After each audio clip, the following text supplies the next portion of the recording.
that we have taken up today is extremely interesting, and of course there is much to look forward to. We are going to talk about building Dakshin Gangotri at Antarctica, a miracle. यानी कि Antarctica में दक्षिण गंगोत्री की स्थापना एक चमत्कार. Of course, ये किसी चमत्कार से कम नहीं था because India has a permanent base there. But how the journey unfolded, how it actually reached there, what all struggles and challenges India, the team India had to overcome, we will learn everything about it. लेकिन आपको उससे पहले बता दें that this session is live and interactive. You are watching us on our PME Vidya channels 9, 10, 11 and 12 and also on our YouTube channel NCERT Official. Well, अगर आपके कोई भी questions हैं, if you have any doubts or any experiences or any questions that you might be having regarding today's topic, feel free to reach out to us. Our phone number is 8800440559. And in case you have any other thing like you want to connect with us instantly, you can always drop your questions and comments on our YouTube channel NCERT Official. If you wish to write an email to us with some suggestion or feedback, feel free to do that also. Email ID is dth.class9@ciet.nic.in. Well, this is a very interesting webinar series that we are conducting, and we have done so many sessions. Since today is 89, that means we have already done 88 sessions. If you want to watch these sessions, then there is a special link for you. You can follow the same, and the link is ncert.nic.in/webinar_series.php. And now let's get back to the main topic. Yes, today we are going to talk about building Dakshin Gangotri at Antarctica, a miracle. And for this we have two eminent personalities in the studio. Let me introduce you all to the first one. Well, the man behind this entire initiative, Dr. Gupta from DESM NCERT New Delhi. Sir, namaskar and welcome to the session. नमस्ते हरप्रीत, सादर प्रणाम और दोस्तों. आज मौसम बहुत अच्छा है, दिल्ली का मौसम भी बहुत अच्छा है, सुहाना मौसम है. So as all across north India. और आज का दिन भी बहुत अच्छा है. आज मेरे साथ हैं हमारे बहुत सीनियर, हमारे लिए एक तरह से पितामह जैसी फिगर, प्रोफेसर हर्ष गुप्ता. मैं अभी आपकी मुलाकात कराता हूँ. वो जुलाई में भी हमारे साथ थे और बहुत ही इंटरेस्टिंग सेशन उन्होंने किया था. तब उन्होंने अर्थक्वेक्स के ऊपर बात की थी, अर्थक्वेक रेसिलिएंट सोसाइटी के ऊपर बात की थी. और आज जैसा मेरे साथी हरप्रीत ने बताया कि आज बात करेंगे कि आज से 40 बरस पहले हमारे देश ने अंटार्कटिका पर दक्षिण गंगोत्री नाम का एक स्टेशन तैयार किया था. उसके टीम लीडर थे प्रोफेसर हर्ष गुप्ता, जो आज हमारे साथ हैं. आज हम उसकी ही कहानी सुनेंगे, उस स्टेशन के बनने की ही कहानी सुनेंगे, सर के संस्मरण सुनेंगे, सर के अनुभव सुनेंगे. बहुत मज़ा आने वाला है दोस्तों.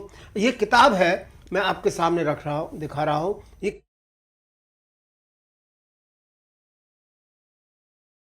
किताब है प्रोफेसर गुप्ता ने इस संस्मरण पर लिखी है. इस किताब के बारे में, और मैं बहुत लकी हूँ, खुशकिस्मत हूँ कि मेरे पास जो किताब है, आज सर मेरे साथ हैं और मेरे पास जो किताब है उस पर सर के सिग्नेचर है. मैं बहुत लकी हूँ सर. हम बहुत शुक्रगुजार हैं आपके कि आप हमारे पास आने के लिए तैयार होते हैं सर. और बड़ा मज़ा आता है सर जब आप हमारे साथ में बैठे होते हैं. बड़ा भरोसा रहता है कि एक हमारे साथ हमारे बड़े हैं. दोस्तों, आपको याद होगा कि ये प्रोग्राम हमने अगस्त 2021 में CSIR और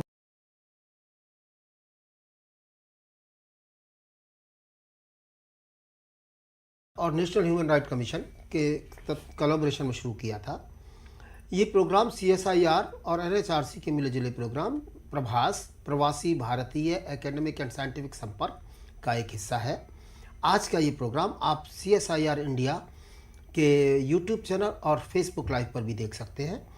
और उसके अलावा NCERT के चैनल्स, जैसा कि मेरी साथी हरप्रीत ने भी बताया, वो सारे कक्षा 9 से लेकर कक्षा 12 तक के PME Vidya channel PM9 to PM12 and NCERT's official channel NCERT official YouTube पर भी देख सकते हैं. आप अपने सवाल जवाब हमें भेजते रहिए. हमने इस सीरीज़ में जैसे कि बहुत सारे विषयों पर बात की है. हमने बात की है हेल्थ से जुड़े हुए विषयों पर, हमने बात की है प्लेनेटरी मिशन के साथ जुड़े हुए विषयों पर, हमने बात की है स्पेस मिशन के साथ जुड़े हुए विषयों पर, हमने बात की है बैटरी के साथ जुड़े हुए विषयों पर.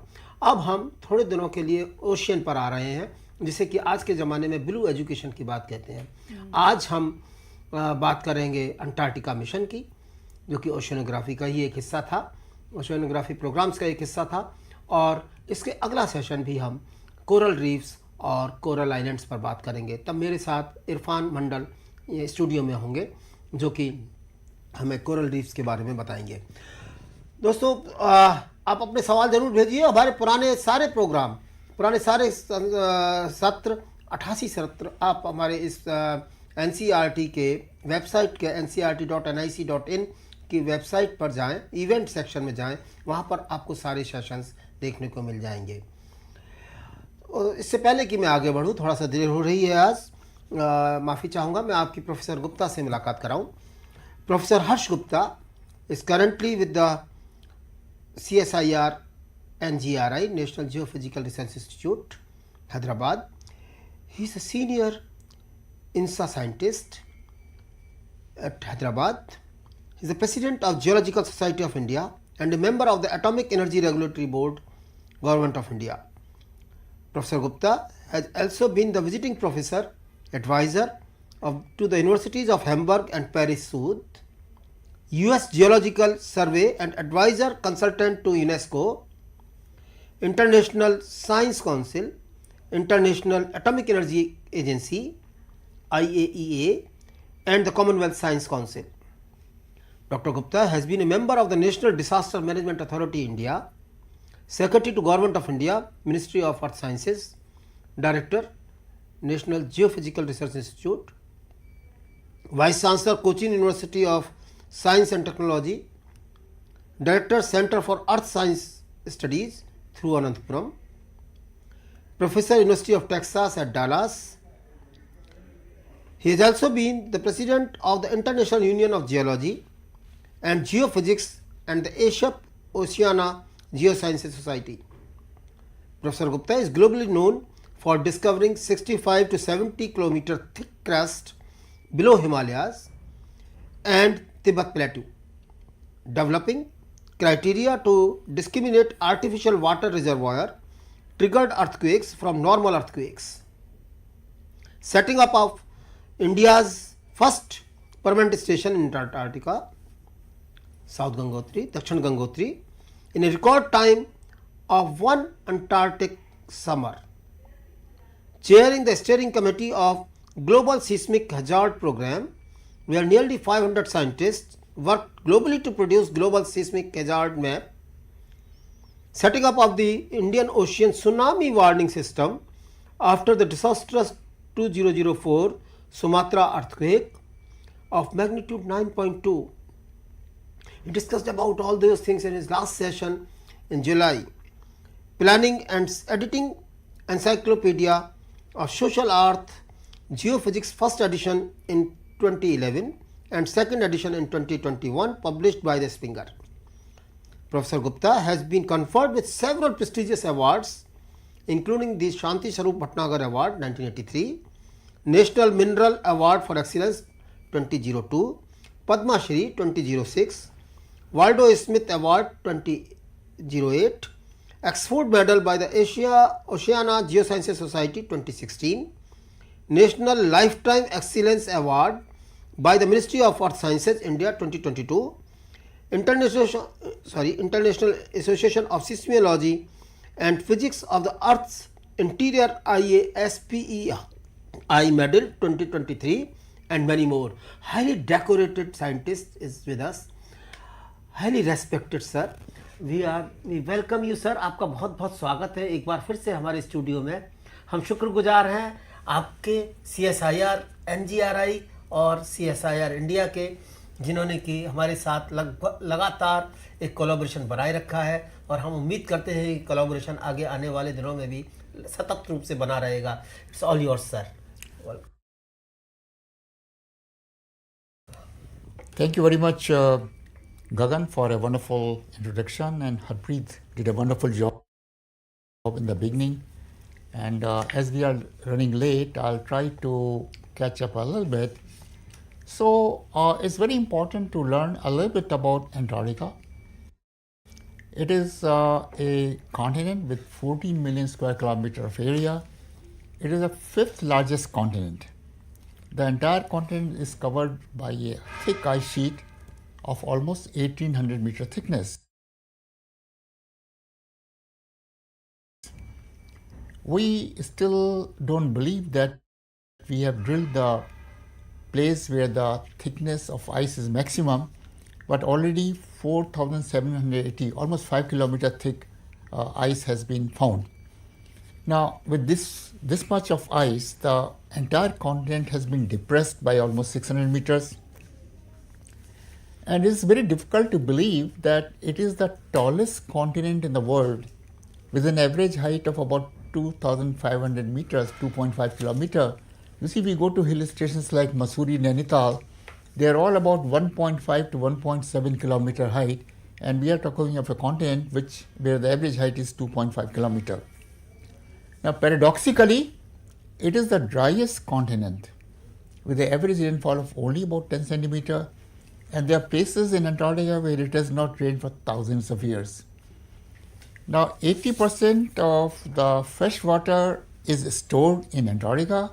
If all this ice melts, the sea level will go up by almost 60 meters.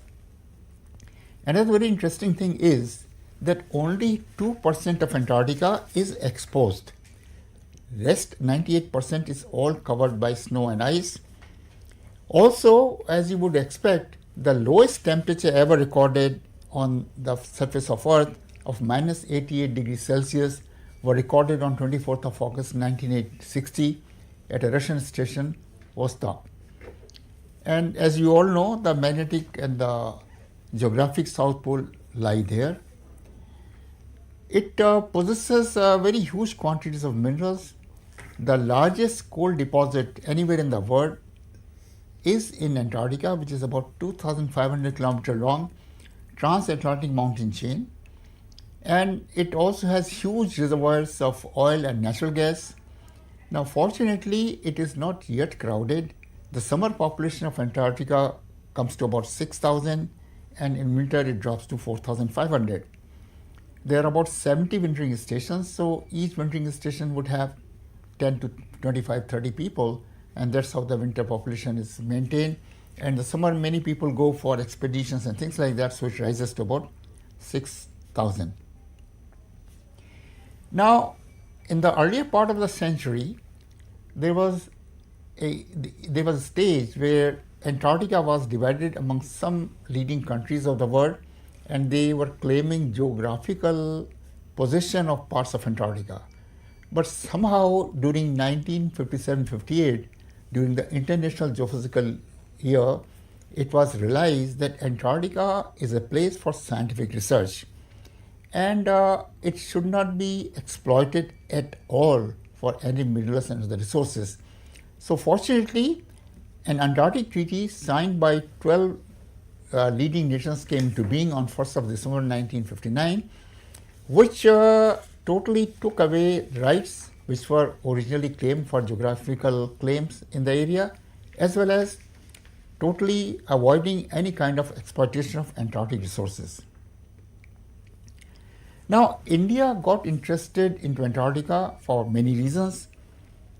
You might have heard that there was a Gondwana land, which was a huge supercontinent, which broke away some 200 million years ago. And various constituents of this huge continent, Antarctica, India, Africa, Australia, Arabian Peninsula, Madagascar, etc., moved in different directions. India collided with Asia, and that gave rise to the Himalayas some 40 to 50 million years ago. And another interesting thing is that the east coast of India was juxtaposed with Antarctica. So a comparative study of east coast of India and Antarctica is very helpful in understanding the mineral resources, etc. in India. Another very important thing is that if you look at the globe, between India and Antarctica, there is just the Indian Ocean. There are small little islands, Mauritius, etc. So Antarctica totally controls the weather of Indian Ocean, and Indian Ocean in turn totally controls the weather of Indian subcontinent. So for a long-term forecast of weather, etc., we must understand the relationship between Antarctic weather and Indian Ocean weather and Indian Ocean weather and India. For that, it is necessary that we must have round the year observations in Antarctica. So these are the very important issues which led to India getting interested in Antarctica. Also, India was very keen to be a part of the all multiple global forums.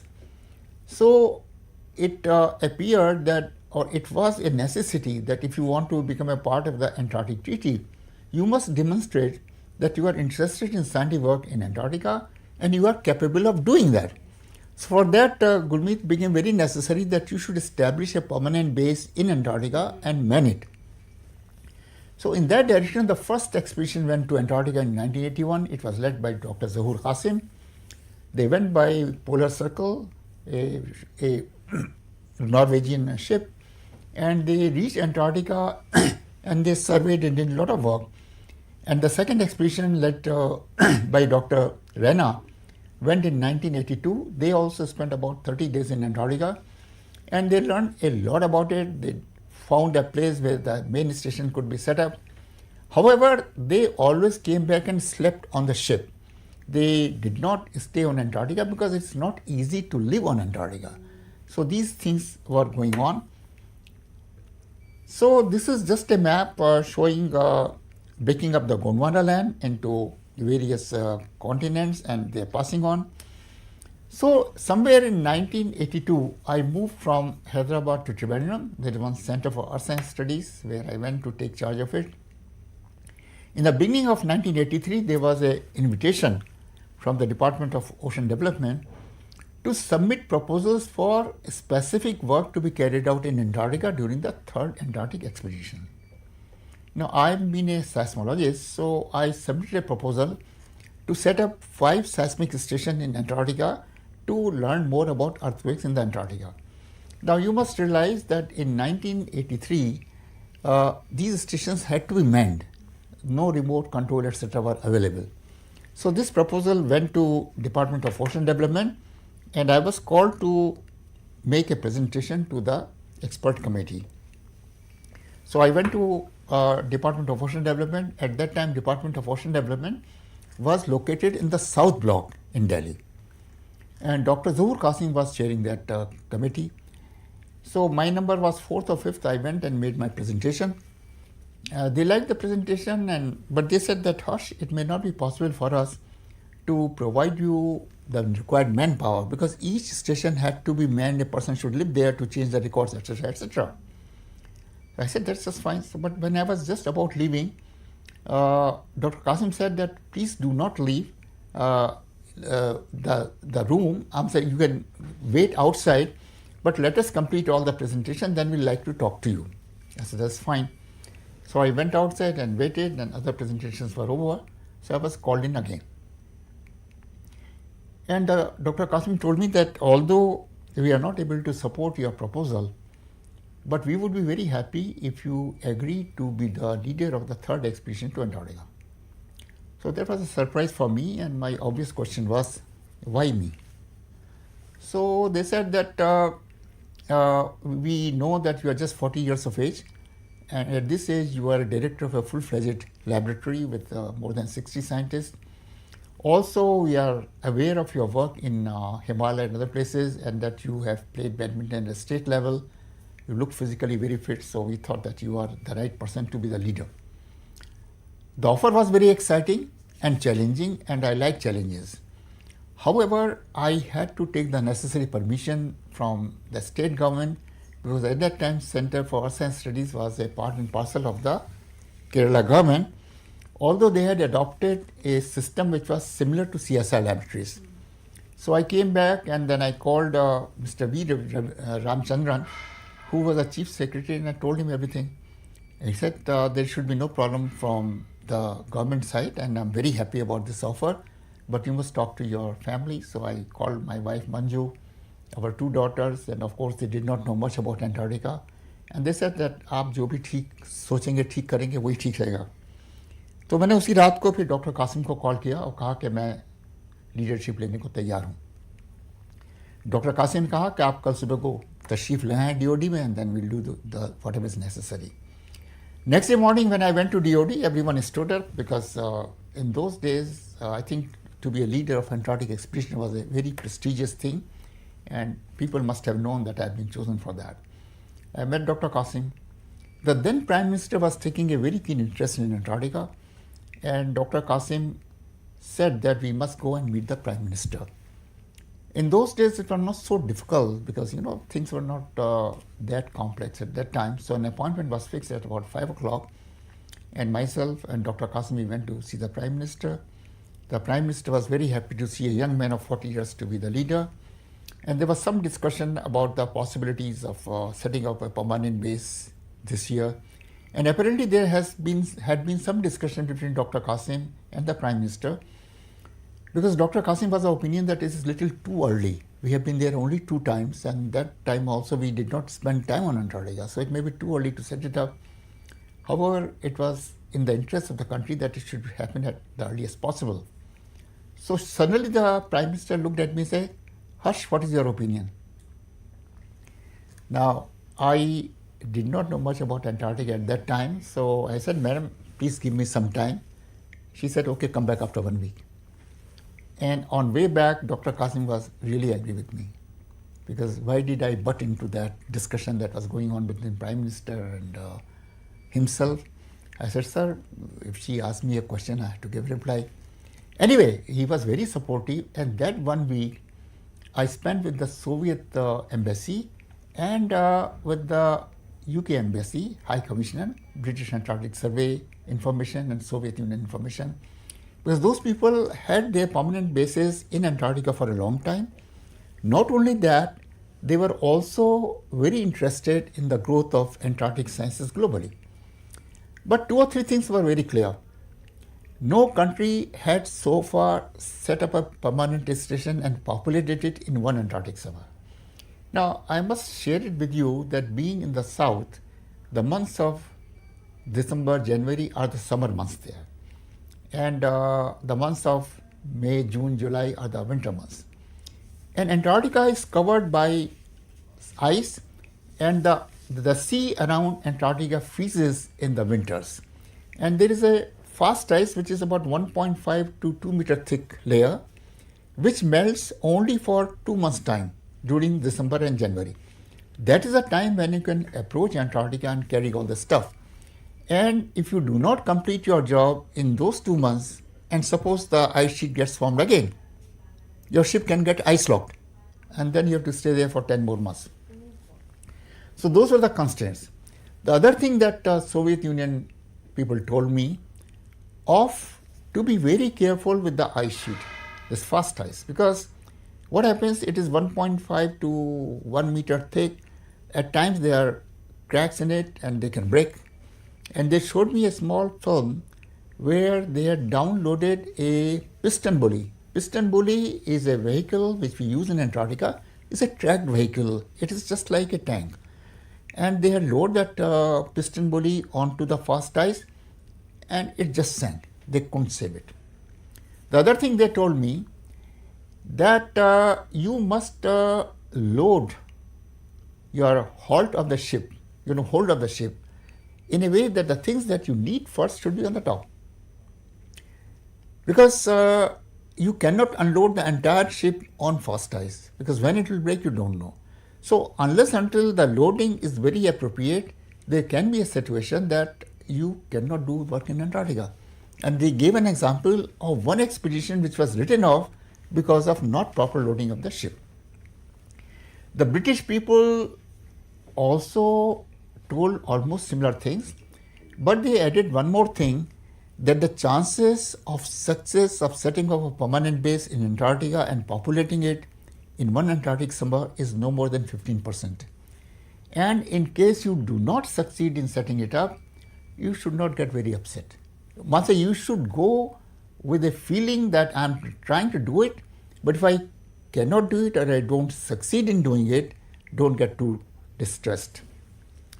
Anyway, equipped with all this information, a visit was made to the Prime Minister's office after a week, and the number of questions that were asked were immense.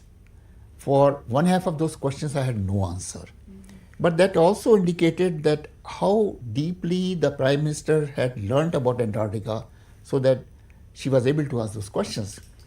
So after almost spending 1.5 to 2 hours, she just said, done. And Antarctic expedition was on. The next 2 months were spent in having a design of a prefabricated station, because we are going to build in Antarctica, and prefabricated stations are the ones that you can erect.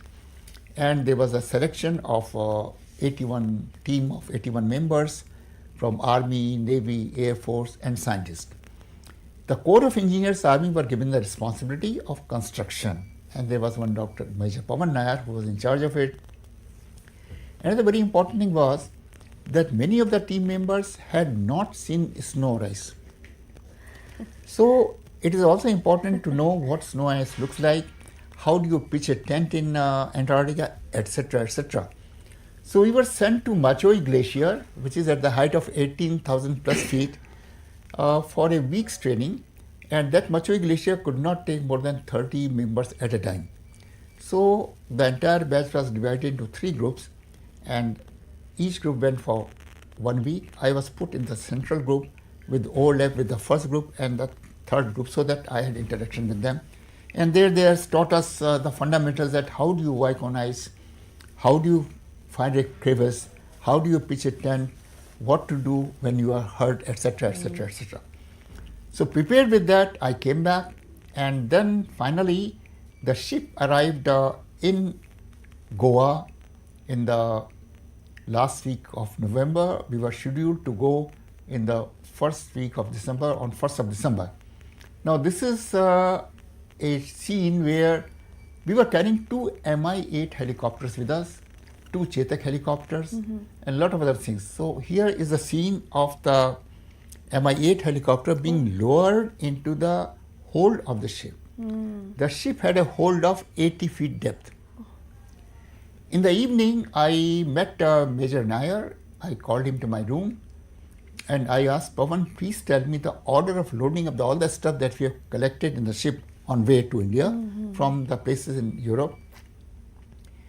He knew roughly, but not exactly. Then I narrated to him the story of what was told to me by the Soviet Union people. In the morning when we were visiting the ship, Dr. Qasim had introduced me to the captain of the ship and told that from this point onwards, whatever Dr. Gupta says is the last word. You will do exactly what he asks you to do. So I discussed with Pavan, and it was agreed that we should unload the entire ship and reload it in a sequence in which the things which are required first are on the top.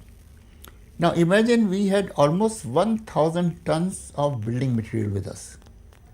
And next day I went with Pavan, and we told the captain the ship needs to be unloaded. The ship was unloaded. Dr. Qasim came around 11 o'clock, and he was very unhappy to see all the stuff thrown around. And then I had to explain him that why it was there, and of course he was satisfied.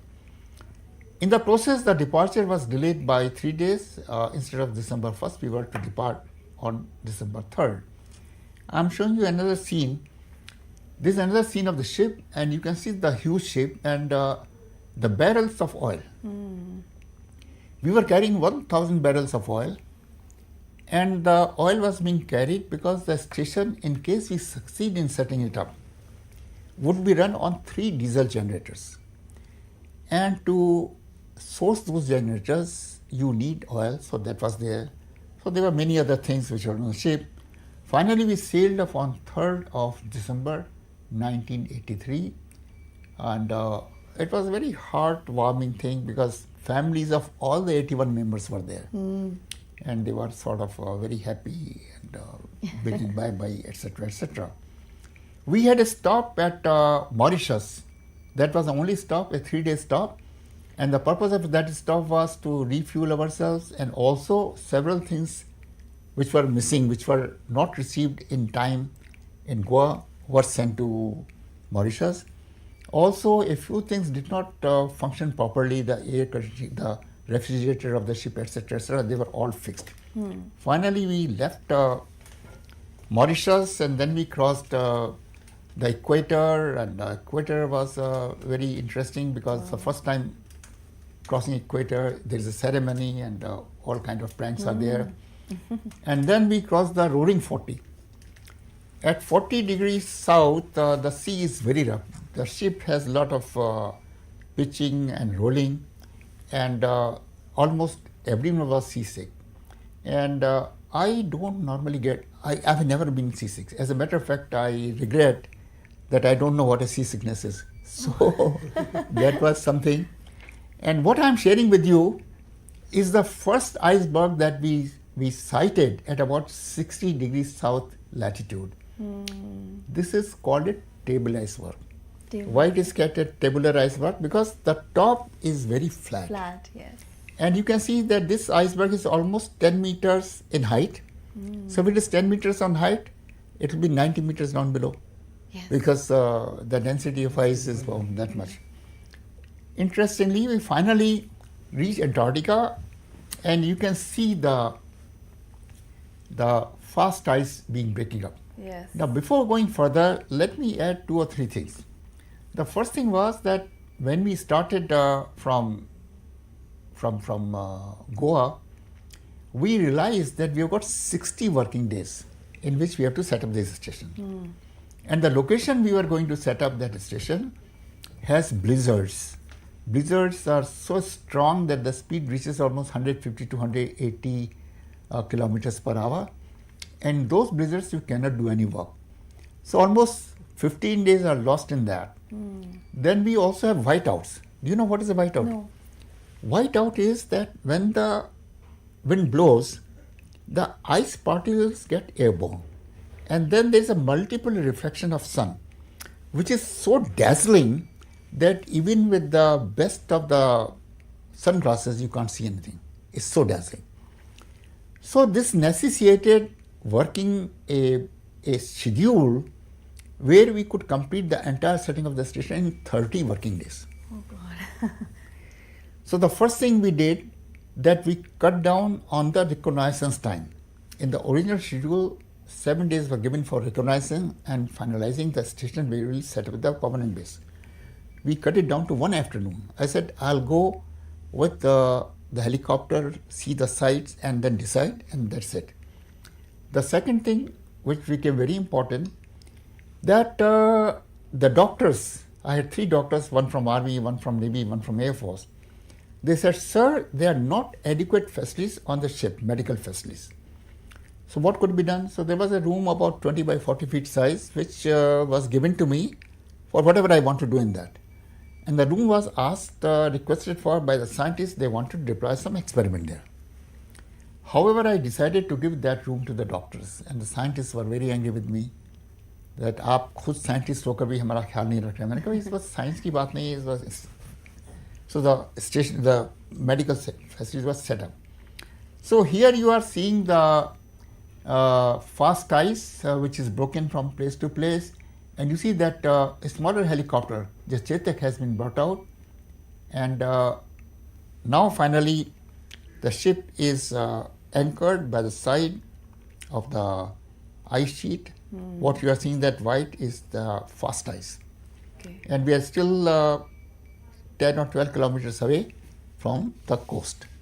Okay. And then we started operating, and we had a wonderful welcome by the penguins. Now, penguins are not afraid of men because they have not experienced anything bad from men, and they just come to meet you, and if you feed them something, they are very happy. And I want to share, this is the kind of station we are building. Here you can see bottom is the ground floor and on the top is the first floor. It was a 2-floor station with several rooms. These are the descriptions: garage workshop, electrician workshop, diesel machine workshop, generator room, boiler room, carpenter workshop, weekly oil storage, laboratory, dark room, surgery, base commander office, access links, melt tank, main entrance shift, outdoor clothing store, 2-man, etc., etc. There were 29 items. 29. They are all to be accommodated in this building. So we had set up a tent, a camp there, and we were all sleeping in the two-man tents. These are the British Arctic tents. So you get them in sleep. Now what happens in these tents, that you get into your sleeping bag and you are zipped. Sometimes when you have a whiteout or a blizzard and there is a call of the nature, so you need to get out, but you can't get back. So you tie yourself with a rope to go out. So with that rope you can come back. Also what happens at times, that you're sleeping in a bag, sleeping bag, and it is frozen stiff. So somebody has to unzip you for you to come out. So very interesting experiences. Now we were carrying our stuff by Mi-8 helicopters, and the modus operandi was this helicopter will come and hover on the deck of the ship. Now imagine a temperature of -2 or 0 degrees Celsius, and you stand on the deck of the ship, and the downwash of the rotor blades of the helicopter, in that you hook the thing, helicopter rises and carries the stuff to be taken and deposited where it was used to be used for construction. In this you can see that the underslung load can generate a swing, which is hazardous for aviation. So the solution we found was, we cut open the fuselage of the helicopter and fitted a plexiglass window. So I must thank the ship. The Finn Polar ship had that capacity to cut and fix and everything. So this was happening. On 29 December, 3 days after we had reached there, we had a helicopter crash. Oh God. What happened? That this helicopter did not, it came and it was on the deck of the ship. When we put the stuff on it, it did not gain adequate height and started moving. So the underslung load got stuck with the railing of the ship. It pulled the helicopter, and the rotors of the helicopter hit the crane of the ship, and the helicopter crashed. And because of the tie, it turned turtle. It turned backside up. Two good things happened, that it did not crash on the ship. Had it crashed on the ship where we had all the oil, there could have been a fire. It did not crash on the fast ties. If it had crashed on the fast ties, then all the persons in that would have been hurt. It crashed in water and turned turtle. Now imagine that when it turned turtle, the 5 occupants broke open that plexiglass window and came on the top of it. If the plexiglass window was not there, they couldn't have come out. They would have drowned with it. And I was on the deck of the ship, so I immediately sent a Alert helicopter to pick them up, and I also sent rescue boats to pick them up. Now this helicopter picked 2 of them, but they were already exposed to water. So while moving to the ship, in the meantime the ship, it has gone almost 400-500 meters away from the ship, drifted away. So they have no strength left in the arms. So one by one both of them dropped in the water. And then I stopped this operation, and I sent already the rescue vessel was there. It brought all the 5 people back. And we had alerted the doctors. So they were expecting these 5 patients. So we did not have that hospital room. They could not have been taken care of. Now imagine the scene on the ship. Everyone has seen that. People are crying and all that, but that is not the time to be depressed, or you have to stand up to live up to the situation. So the first thing I did is went to the MI room, had a look at all those 5 people. 2 of them were critical because they were exposed for a long time, and they were in the water before the rescue vessel picked them up. And there were chances of hypothermia being serious enough to endanger their life.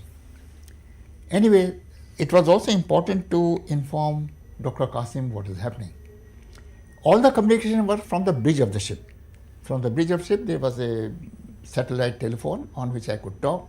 So I called Dr. Qasim and told that what has happened. He was very upset, and he said that the Prime Minister must be informed. I didn't have to wait for that. Within a few minutes, there was a call from the Prime Minister's office, and the Prime Minister came on the line. And the first question is everyone safe? What happened? Is everyone safe?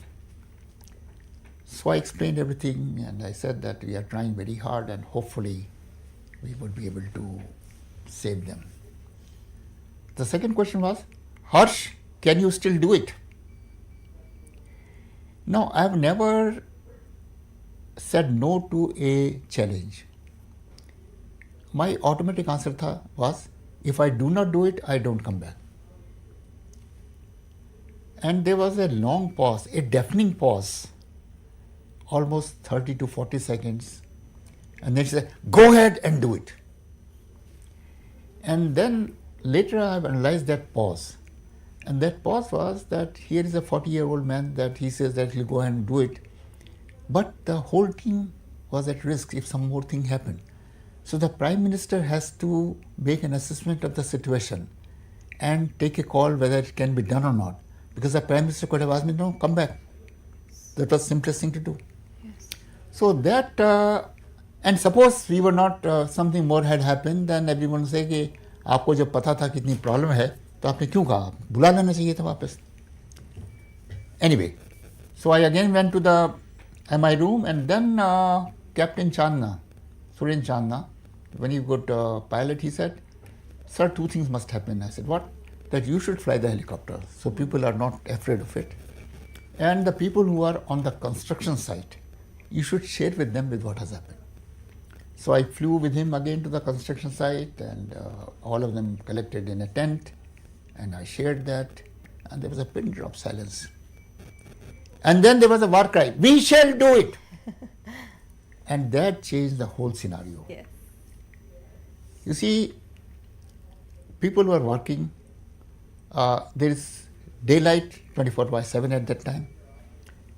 I had to switch off generators at 10 p.m. so that people stop working. Yes. And they can go and take rest. Also, what happened, that some of my colleagues reported cold injuries. What happens that you dress up yourself warm to work in the cold weather. For some of us, our feet sweat. Yes. So when the feet sweat and then you sit down to relax and all that, that sweat becomes ice. And if it is not taken away from your toes, you can lose your toes. So whoever reported of a cold injury, I'll send that individual to the ship and get a replacement. Frostbites. Yeah. This is another scene which is very important. You see, we are building on a 620 square meter of area. And we are building on ice. So there can be differential settling. So to avoid that, there has to be raft foundation. A raft foundation on which the whole building sits. So this raft foundation will be laid. It has depth about 1.5 meter. So imagine putting together a 620 square meter raft to build the station. And this is somewhere middle of February. You can see the ground floor and first floor of the station and people are working there. And this station needs three things. You build this station, then you put an asbestos lining inside the station. That is to save your station from fires. Okay. Because Antarctica is known for fires because the structures are basically wooden. And since the weather is so dry, the fires set up very easily. And then you put outside an iron cladding to give the strength to the building. This is an aerial view of the station around beginning of January. Now, during that time, I happened to visit the Russian station, Soviet station, which was around half an hour's flight by helicopter. And in this picture, you can see that in the center, in the dark, with a cap, is the leader of the Soviet station. And when I talked to him, he said, what is the purpose, etc. He could not stop his laughter. He was going to set up a permanent base. India is going to set up a permanent base in one Antarctic suburb. He also told me that he is there for last 2 or 3 years. I said, you don't go back home? He said, no, I'm happy here, enough vodka. Good life, no trouble. Yes. Another thing I want you to note that I am not wearing the thermals on my legs. There are other colleagues on the, you see red thermals? And I did not wear thermals to say that it's not cold, so that no one could complain that it's cold. So I had long john, and on that I'll put the jean. I'll wore the thermals on my body. So my legs used to freeze. And whenever I was in that situation, I'll do the spot running for 5 minutes. So I'm back to normal. So every half an hour I'm doing, and everyone says, Gupta sahab, bahut exercise karte hain. So, but because of that, no one could say, sir, bahut thand ho rahi hai, hum kaam nahi kar sakte. So finally, the fast ice is gone. And the ship reached the shelf ice. Once you reach the shelf ice, you see, after that helicopter crash, we had stopped carrying the stuff with the helicopter now. So we were very much behind the schedule because all the stuff has to come. So once it reached there, the things started moving fast. And my proudest moment of my life has been raising the national flag on 26th of January 1984 in Antarctica. I have had the opportunity of hoisting the flag on the Independence Day, Republic Day, almost all my life, but nothing was as proud as that moment when we did it in Antarctica on 26th of January. Here again you can see that I am the only one who does not have red pants on his legs. And this is the Soviet captain who came, and he thanked me, and he was amazed that all this has happened. So the work continued, and there were problems from time to time.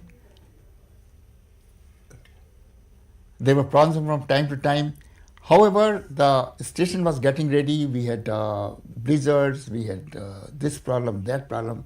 I don't think that there is a time to go into the detail. By around 23rd, 24th of February, our station was ready.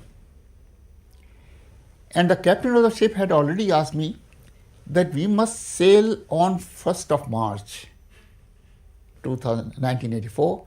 If we do not sail on 1st of March, our ship can get ice locked. So that put a very difficult question mark. That the station is ready, everything's fine. But where is the guarantee that this station will last the entire year? Because once we leave, there is no savior for those people, 12 people who are going to live there. So fortunately, what happened, that before that, let me just show you what the station looked like. This is our medical room. Laboratory in the setup station. Another laboratory. Communication room. The toilets, very special toilets where you rotate the thing and everything gets mixed up and taken care of. And in between we went to Woolthorpe. Woolthorpe Mountains are the highest mountains in Antarctica. And we went by a helicopter. And the wind was so strong, and the pilot said that he's not going to switch off the engines, because if the engines don't get started, what will we do? Yes. So, and you can see that the flag is straight, so the amount of wind. So finally, to our good luck, we had a blizzard on 25th of February, which touched the maximum speeds reported earlier. And everything was okay with our station, so that gave me the strength. Here I'm showing the people inside the station when we got caught in the blizzard. That blizzard lasted for 3 days. And there was some damage to the station, but the people, the engineer and other people who were going to stay back, they were able to fix it. So that gave me the confidence, and finally we decided that we'll leave on 1st of March. And I thank God that it was 1984, because it was a leap year. So February had 29 days. So 29th February was a day in which all the handing of the charges, etc. was held. People were given a goodbye, and you can see them doing bye-bye to us. And in addition to setting up this station, we did a lot of scientific work on meteorology, communication, geology, metric survey, a lot of things. Actually, there is a 300-page report which covers all these things that were done. Now, sometimes I looked into that really what made this to happen, because we set up this permanent base in 1983-84 in one Antarctic summer, which no country had done till then, and no country has done since then. So the main factors are the excellent preparatory interaction. That interaction with the Soviet and the British were very good.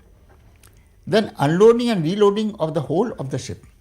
If we had not done that, we would not be in a position to do that.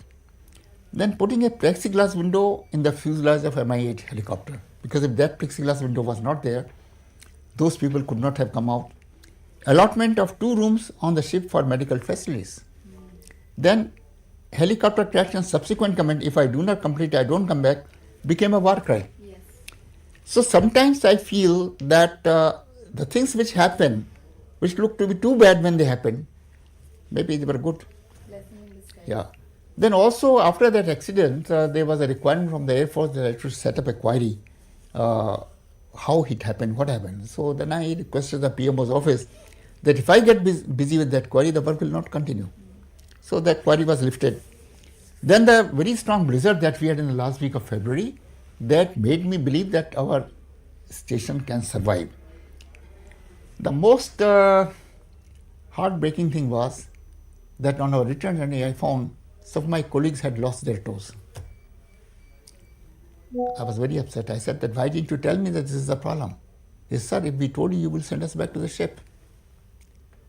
And we wanted to work. So that commitment came only because of that helicopter crash, that we will work. So, you see, this station built up on 620 square meter raft foundation with living space for 12 generators, laboratories, melt tank, heating, medical room, gymnasium, library, etc., etc. in 83-84. If you ask me to do this anywhere in India today, in 30 days, I won't be able to do it. Return journey was full of fun. Met the Mauritius Prime Minister. He was very appreciative. There was news all over the Mauritius, all in French. This is how I looked like in my cabin during the expedition with a beard. And there was a wide coverage. Of course, Dharming has disappeared from the scene, but there was a full page story in many, many newspapers and magazines. And then on 6th of June 1984, I presented a team to the Prime Minister because that was the custom at that time, and she was very happy to meet all of us. And she spent quite a bit of time with us, and everything was very good. Then around here I was on tenterhooks because there will reports coming that this has happened, that has happened. Arunachalam was a scientific advisor to the Prime Minister at that time. And they will talk to Arunachalam. Arunachalam will call, Harsh, I said, sir, let me talk. So till the next year when they came back, I was on tenterhook. In the meantime, Rajiv ji became the Prime Minister, and I introduced the wintering team to him. I had known Rajiv ji from time before. While I went to see him off, he put his hand on my shoulder and said, Harsh, why did that accident took place? Because he was himself a pilot.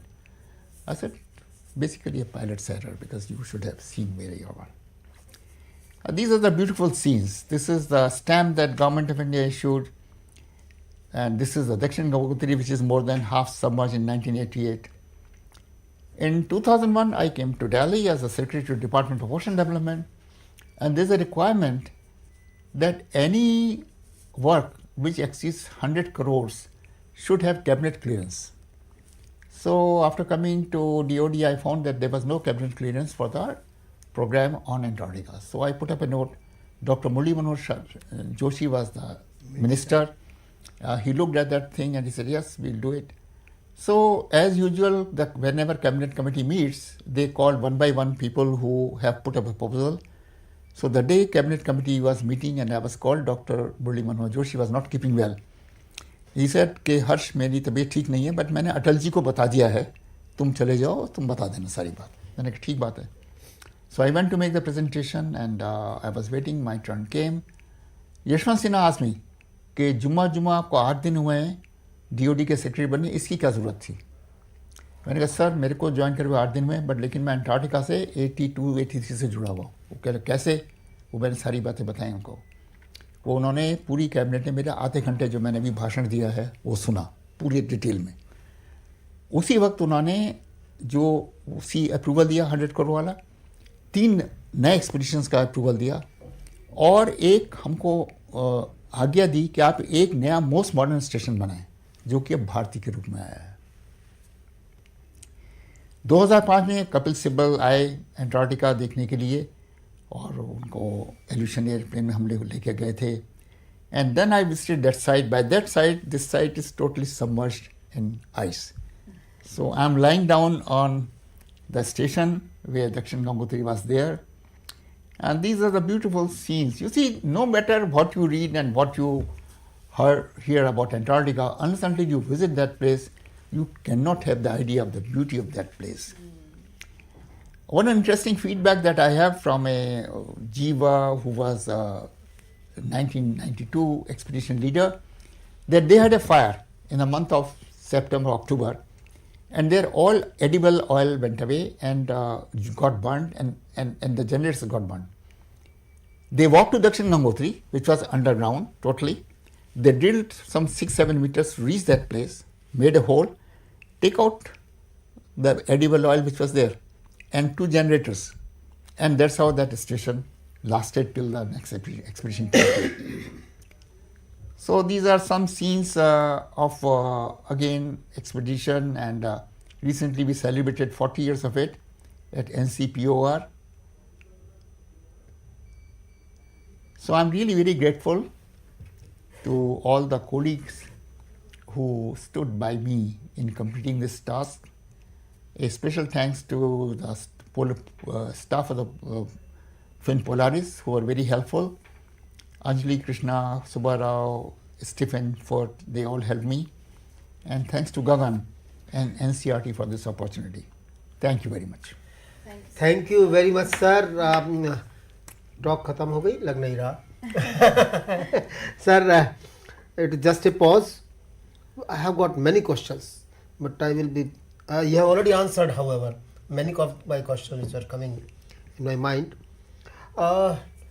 Are there any plans for having a nuclear reactor for power demands there? Not the best of my knowledge, no. Not yet. Okay. You're talking about fast ice, etc. Is it something? Is it the same that we call hexagonal ice, or is it different? No. Fast ice is an ice which is about 1 to 1.5 meter thick layer, and it is all around Antarctica. So it's called fast ice because it is not there forever. I see. It is there for about 10 months. For 2 months it disappears, then comes again. I mean, your stamp showed that post office, but your slide number 17, where you were having a full-fledged diagram or the stations, where was the post office, sir? In the slide number 17, 17. This is No, I mean even before or much before that, sir. no, post office is not there. Acha, post office was not there. This, I just showed you the stamp. I see. I showed you. But the India has a post office there. Well, this is a post office. I mean, just ceremonial. Yeah. But so, this is the I showed you the stamp which was. This is the stamp you showed in. Yeah, this is the stamp. Yeah. Yes, this is the stamp. Yeah. By the way, there are many stations. There is one station in one post office in ocean, one in space. Yeah. There are several such kind of this. Yeah. I mean, none of your picture, none of the slide was showing any kind of tree or plantation there. There is no tree and no plant. There is no plant. Now they are planted. Now they are. Because, you see, globally, the temperature has gone up by 1.3 or 1.4 degrees Celsius. In Antarctica, it has gone up by 6 degrees. Oh my God, 6 degrees. And there are all kind of plants coming up in Antarctica. A place has been totally greened up. The latest science issue carries an article on that. I see that. And all of the Arctic has frozen, has molten. And people are very happy because now they can drill and take out oil from Arctic. Yes, this is the. So it is very unfortunate that in today, I don't hear of global warming anymore. There is no debate on global warming. We only talk of wars and wars. So we are self-destructing. Yes. Probably the last question, sir. How many countries are there so far? There are about 40 countries. 40. Yeah. Oh, that's great. Do we have any plan for Arctic region as well? We have already a station in Arctic. I see. Oh, I'm sorry. I apologize for my. We have a permanent station in Arctic, and we are doing very well. There also. as well. Yeah. So we are sorry that it was very quite engaging session, sir. Yes, बड़ा मजा आया.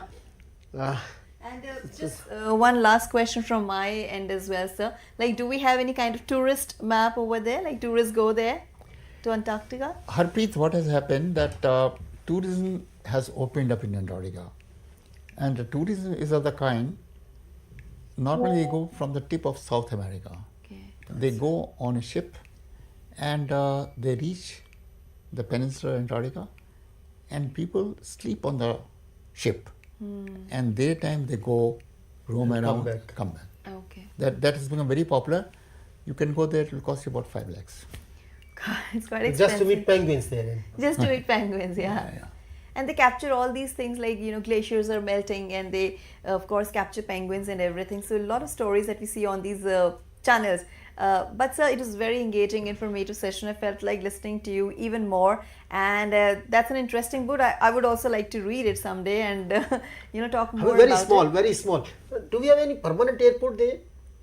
There is no permanent airport, but you see Like- what happens that a aircraft cannot land like what it lands.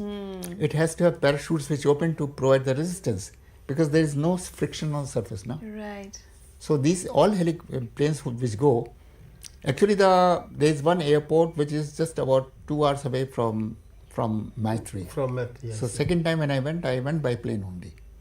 An Aleutian plane which goes from South Africa, from Cape Town, it's about 7 hours flight. Right. So we are running now short of time and we have to, wind up our session over here. But it was wonderful, sir, listening to you and your journey and all the challenges that you overcome. And I would really like to thank you for coming here, for being a part of this journey and for sharing all the tidbits with us and, of course, some milestones also.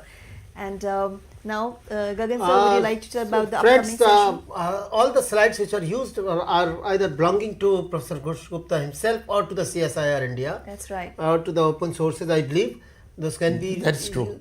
Yes, sir. So thank you so much. Thank both you of very much. Thank Yes. you CSIR India for collaborating with us for this Absolutely. matter. Friends, next is, as I said in the beginning, the next session is due on 8th of November when we are again going to have an concern related with the oceans, coral reefs and coral islands. It is being said that many of the islands are the coral islands. Yes. Like our Lakshadweep Islands, some of these and some probably the whole Havelock and Neil Islands as well in Andamans. Right. So we are going to have Amir finally here in the studio on 8th of November. Please do join us on 8th of November, Friday 8th of November at 10 a.m. Thank you very much. Absolutely. We are looking forward to it. So that was our 89th session today under the webinar series Listening to Learn. That was Building Dakshin Gangotri at Antarctica, a Miracle. Once again, thank you so much both of you for your unique contribution to the session. Harpreet. Thanks, Thank Dawn. you. And now viewers, I'm wrapping up it here. But before I leave, here is a look at the schedule, of course, about all the upcoming programs that you can watch on PME Vidya channel today. Well, we have Precious program coming up for you, followed by another program which will be on computer systems. Then you can watch another program of ours, and that would be our E-Jadui Pitara, followed by another mathematics program, and of course then there is complete list at 4 to 5 p.m. Don't forget to tune in to the last day of online training program, and that will be followed by Sahyog and another program NCSL, that is on school leadership by NEPA. So you can have a look at your screen and note down all the programs that you can watch on our PME Vidya channels and different platforms. But for the moment, this is me, Harpreet Kaur, taking leave of you. We'll join you very soon on Manodarpan Paricharcha. Namaskar.